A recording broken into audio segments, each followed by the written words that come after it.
On the morning of July 24, 1915, a gray drizzle fell over the city of Chicago.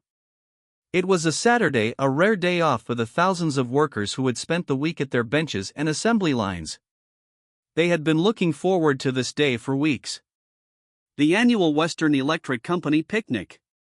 A chance to escape the cramped tenements of Cicero and the West Side. A chance to board a steamship and cross Lake Michigan to Michigan City, Indiana. A chance to be happy. By 6:30 in the morning, a crowd of more than 2,000 had gathered at the riverfront at the corner of Clark Street and the Chicago River.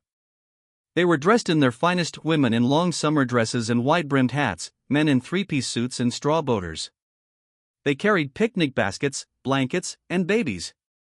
They laughed and joked and waved to one another as they queued up to board the SS Eastland, the speed queen of the Great Lakes. They had no idea that this ship would become their tomb. The SS Eastland was a sleek, graceful vessel, built in 1902 for overnight passenger service on Lake Michigan. She was fast, she could reach speeds of 20 knots, and she was beautiful. But she was also, as the men who worked her knew, deeply unstable. She had nearly capsized twice before, once in 1904 and again in 1907. The old steamboat inspectors had warned the owners. The crew had reported stability problems. But nothing had been done. The Eastland was a disaster waiting to happen. And the disaster waited until July 24, 1915. The boarding began at 6:30. The rain drizzled, but the spirits of the passengers remained high. They were mostly Czech immigrants and their families, factory workers who had come to the United States with nothing and had built lives out of sweat and hope. They earned $14 to $16 a week. They had paid 75 cents for their tickets. They had no idea that the ship was unstable or that their lives were in danger. By 7:10, the Eastland had reached her capacity, 2,500 passengers. The ship began to list. At first, it was a gentle rocking, the kind of sway that felt like a preview of the roller coaster waiting on the other side of the lake. But the crew knew better. The ballast system, which was designed to keep the steamship on an even keel, had suffered repeated malfunctions. The ship was too heavy on top, its center of gravity dangerously high. The lifeboats added after the Titanic disaster made it worse. The La Follette Seamen's Act of 1915 required more lifeboats, rafts, and life preservers. The extra weight, packed in heavy crates on the upper decks, made the Eastland even more top-heavy. The owners had known about the stability problems and they had chosen to postpone the repairs because of the expense. At 7:18, the ship began to list more seriously. The passengers on the port side began to feel the deck tilting beneath them. Dishes and bottles crashed to the floor. Panic swept across the decks. The crew tried to correct the list by letting water into the ballast tanks, but it was too late. The ship had already begun its final deadly roll. At 7:30, as the Eastland was casting off her lines, she rolled over onto her port side. She lay partially submerged in less than 20 feet of water, just a few yards from the dock. The passengers on the port side were crushed by the hundreds of people, furniture, and debris that fell on top of them. The entire crowd of men, women, and children came slipping and sliding and sprawling down with a mass of lunchboxes, milk bottles, chairs, rubbish of every sort on top of them. They came down in a floundering, screaming mass. The screams were unbearable. The dirty, polluted river poured through gangways and portholes, filling the enclosed decks with water and debris. The lone escape path, the staircase to the promenade deck, now turned sideways, became a death trap. Passengers who had been trapped inside the hull pounded desperately against the metal sides, their muffled cries barely audible to the rescuers above. Most of the passengers could not swim. The women's heavy clothing, wool dresses, petticoats, corsets, and jewelry weighed them down, dragging them beneath the surface. In the minutes that followed, more than 800 people drowned. The Eastland disaster would claim 844 lives. It was the deadliest single event in Chicago history, eclipsing even the Great Fire of 1871. And yet, it was all but forgotten. This is the story of the blue-collar Titanic. A story of greed, negligence, and the silence of history. A story of the forgotten dead. Before we continue, take a moment to subscribe to the channel. Hit the notification bell so you never miss a story like this one. And tell us in the comments what state or city you're listening from tonight. To understand the Eastland disaster, you have to understand the world of 1915 Chicago. A city of immigrants and industry. A city of poverty and unimaginable wealth. By 1915, Chicago was the second largest city in the United States, with a population of more than 2 million. It was the beating heart of the American Midwest, a sprawling metropolis of stockyards and skyscrapers, railroads and assembly lines. It was the city of meatpacking and manufacturing, of steel and slaughter. The Western Electric Company was one of the city's largest employers. It was the manufacturing arm of the Bell telephone system, producing the telephones, switchboards, and cables that were connecting the nation. The company's factory in Cicero, a suburb west of the city, employed tens of thousands of workers.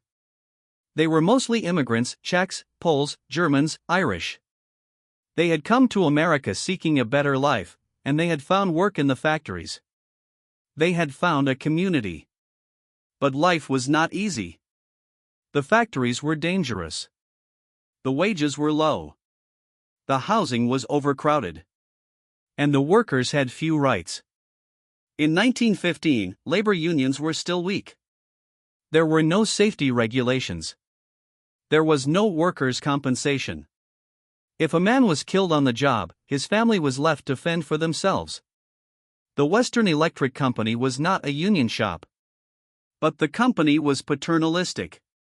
It organized a company picnic every year for its workers. It was a way to build morale, to show the employees that the company cared. The picnic was an annual tradition, a day of games, music, and food on the shores of Lake Michigan. In 1915, the company chartered 5 steamships to carry its employees and their families across the lake to Michigan City, Indiana. The Eastland was the first of these ships. It was the biggest, the fastest, and the most popular. It was also the most dangerous. The Eastland had been built in 1902. It had a history of stability problems from the very beginning. In the design, she had been built as a cargo carrier. Her ballast system was simply not nimble enough to balance the load of a top-heavy passenger ship. She was also modified over the years, which degraded her stability further. In 1904, the ship nearly capsized at her dock.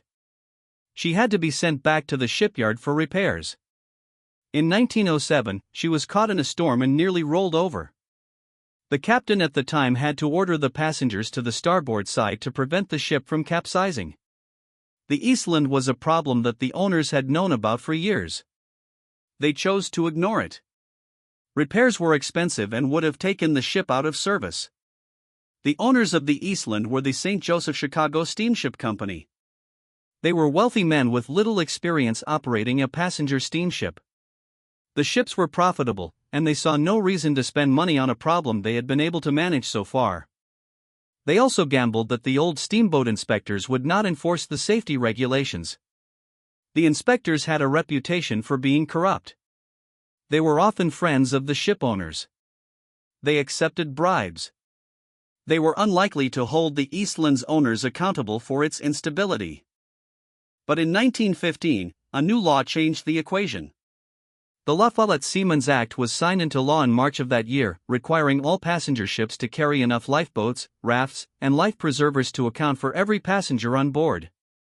It was a direct response to the Titanic disaster, which had made it horrifyingly clear that safety regulations were tragically inadequate. The new law forced the owners of the Eastland to make a choice. They could either carry the required lifeboats or take the ship out of service and lose money. They chose to carry the lifeboats and to continue to operate the ship, despite the fact that the extra weight would make the Eastland dangerously top-heavy. They knew the risk. And they took it anyway. The people who died on the Eastland were not wealthy tourists. They were factory workers and their families. They were immigrants. They were the forgotten people of Chicago. The Western Electric Company employed thousands of Czech immigrants. They were known as the Bohemians. They had come to the United States in search of freedom and opportunity, and they had found it in the factories of Chicago. They had built their lives around their communities and their churches, and they had taught their children the language of their ancestors. On July 24, 1915, the Bohemians were going to the picnic. There was Libby Ruby, a young girl who would survive the disaster and live to tell the story. Her sister, Mary, was trapped in the water inside the ship, and she pulled Libby to safety by boosting her up to the railing. Libby's brother-in-law survived as well, but Libby was the only one of the three who would leave the dock that day without tragedy. She would live to 98, the last survivor of the Eastland disaster. There was the Ness family. Marianne Onstad was attending the picnic with her brother, Olaf, and her children, Bobby and Solveig. Marianne and her children were trapped inside the ship with the water rising. They hung on for hours, and eventually a rescuer dropped a rope into their compartment to pull them out. There were 22 families who were completely wiped out. They all died together on the Eastland. The horror of the Eastland disaster was that it happened within sight of the dock. It happened so quickly that there was no time to think. The passengers who were on the port side of the ship were crushed to death in the first minutes. The passengers who were inside the ship drowned in the murky water. The passengers who made it out of the ship were often dragged to their deaths by their heavy clothing. A woman's dress in 1915 might weigh up to 80 pounds in the water. It would have been suffocating, drowning, and heavy, and it would have dragged many people to their deaths. The heavy wool dresses, the petticoats, the corsets, the slips, the smocks, the overskirts, they all combined to make it impossible for women to swim. Those who escaped the ship died in the water.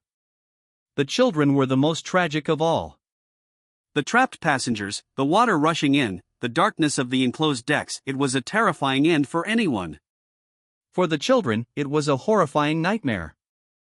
50 infants drowned. The rescue efforts were heroic. Onlookers dove into the water to save the drowning. They threw anything that could float into the river: boards, ladders, even wooden chicken crates.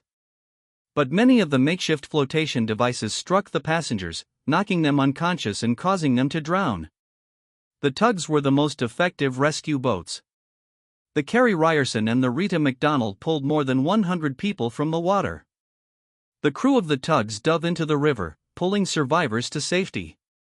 The welders arrived quickly and cut escape hatches in the side of the hull, pulling trapped passengers to safety. Many of those who were pulled to safety had to be revived, most were dead. The survivors were in shock. Many simply walked away from the dock and never looked back. Libby Ruby and her sister, Mary, and her brother-in-law, got away as fast as they could. "We got on the elevated train and went home," Libby said. "We never looked back."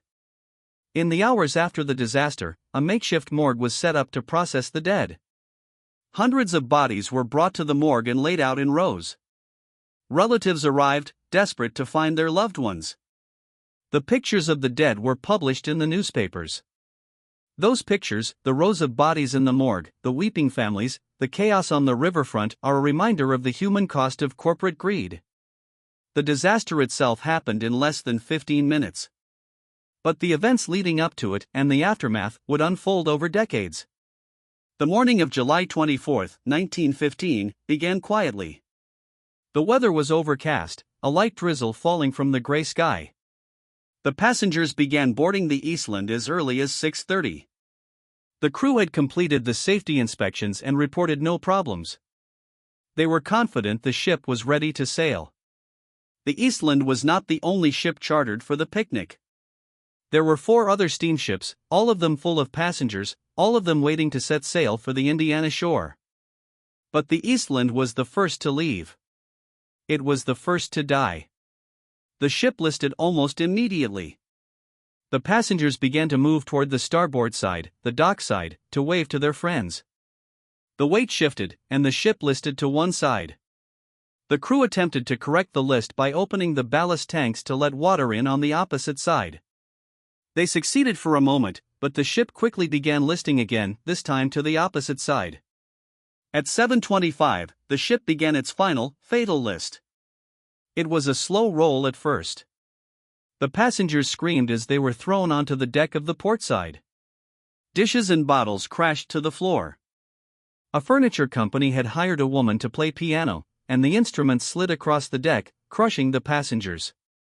The ship, now listing more than 25 degrees, began to take water over the gangways and through the portholes. The water flooded the lower decks, drowning the passengers trapped inside. At 7:30, the Eastland rolled over. She came to rest on her port side in less than 20 feet of water, with her decks completely submerged. The passengers who were trapped inside the enclosed decks could hear the rescuers above. They could see the light through the portholes. They could feel the water rising around them. And they were gone. The passengers who were on the top deck were thrown into the water. They struggled to stay afloat in the murky river. The water was polluted, toxic, and choked with raw sewage from the stockyards. Those who managed to escape were often dragged down by their heavy clothing. The women's dresses, the heavy wool suits, the high-heeled shoes, they were all deadly. The rescue efforts began immediately. The police and fire departments arrived. The tugs arrived. The welders arrived. The response was swift, but it was not enough. The trapped passengers were crushed or drowned before help could reach them. The rescue crews fought the clock, diving into the darkness of the submerged decks and pulling the bodies out one by one. The death toll mounted. When the final count was taken, 844 people were dead. More than 200 children died. 22 families were wiped out. The city of Cicero, home to most of the Western Electric workers, was devastated. The neighborhood lost an entire generation in a single morning. The survivors were taken to the hospitals. Some of them were critically injured. Many never fully recovered. The shock of the disaster was so severe that some survivors simply walked away and never spoke of it again. They returned to their homes, collected their belongings, and left Chicago forever. The memory was too painful to bear. The citizens of Chicago demanded justice. They wanted to know who was responsible. They wanted the owners of the Eastland to pay for the lives they had taken. But justice, in 1915, was a luxury that the rich could afford to deny. The investigation of the Eastland disaster was a travesty of justice. The ship owners, the captain, and the crew were all brought to trial. But the system was rigged from the start. The captain of the Eastland was a man named Harry Peterson. He was a seasoned sailor with a reputation for competence. But he was also the man who had decided to sail the Eastland on the morning of the disaster. He knew the ship was unstable. He knew the passengers had crowded onto the top decks. He should have refused to sail. Instead, he gave the order to cast off. The ship rolled over minutes later. The ship's owners were wealthy men who had cut corners to save money. They had failed to maintain the ship's ballast system. They had failed to enforce the safety regulations. They had failed to listen to the warnings of the steamboat inspectors. They had gambled with the lives of their passengers and they had lost. But the legal system, in 1915, was designed to protect the wealthy. The judge who presided over the trial was a federal judge named Kennesaw Mountain Landis. He was a conservative, pro-business Republican. He was also the man who would later become the first commissioner of baseball, and he would be known for his tough stance on gambling. But in 1915, he was known for his tough stance on labor and regulation. He was the last man who would hold a wealthy shipowner accountable for negligence. The ship's owners were represented by one of the most famous lawyers in the country, Clarence Darrow. Darrow was a legend in his own time, known for his defense of labor unions and his opposition to the death penalty. He was also in the valley of his career in 1915, having just faced a case of bribery of a jury. Darrow would prove to be a brilliant strategist in the Eastland trial. He defended the ship's owners by arguing that they had not committed a crime because they had not intended to cause harm. The charges were changed to conspiracy, and the case was moved to Michigan. A judge acquitted them.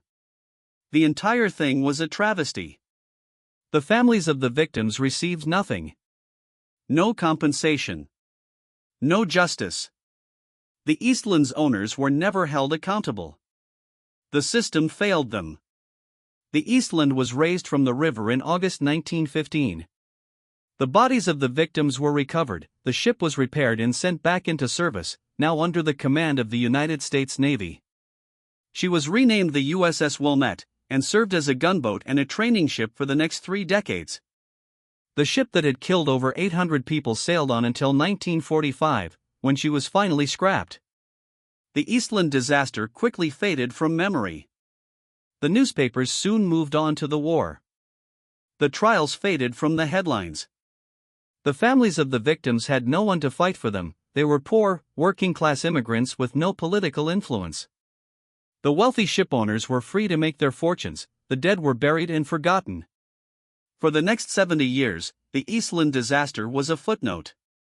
A few local historians remembered it, but most people had never heard of it. The official record was silent. The monument at the Bohemian National Cemetery was small and unassuming. The site of the sinking was marked by a small plaque. The memory of the Eastland was deliberately forgotten. It was not an accident. The disaster was an embarrassment, a symbol of the greed and callousness of corporate America. It was a story that the powerful preferred not to tell. The victims were poor. They were powerless. Their loss was not news. The Eastland disaster was also a story that the powerful preferred to forget.